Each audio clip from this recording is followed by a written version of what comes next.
Use a collaborative whiteboard. Let's have a look at how we do this in Zoom, Teams and Google Meet. To share a collaborative whiteboard in Teams, go to the Share tray. Wait for it to load, click on Whiteboard. And that's it. You're now sharing a collaborative whiteboard with your class. It might take a moment to load, but once it's loaded, your students will be able to use the whiteboard, interact with each other and share ideas as a class.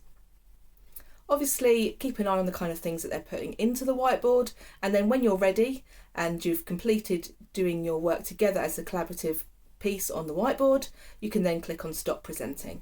So you can see, really easy, you can add ideas to the whiteboard, and then once you're ready, click on Stop Presenting. To share a collaborative whiteboard in Google Meet, you need to use Google Jamboard. So you can see I've already searched for Google Jamboard. I'm going to click on the link, then click on the plus in the bottom right hand corner to create a new jam,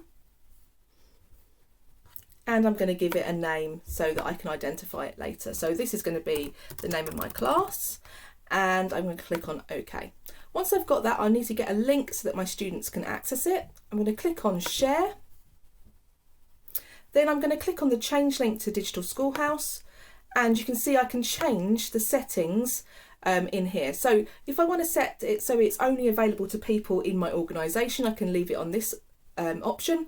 If I want to change it so it's available to anyone who has the link, I can click on this option and use that and copy that and use that in my Meet. But in my case, I want it to keep it restricted so that only people within Digital Schoolhouse can use it, or maybe within your school. So I'm going to copy the link, then click on Done, and then I'm going to go into my Google Meet, and just like we did with the file, I'm going to go into the chat and I'm going to paste the link to the Google Jamboard as a comment in the chat.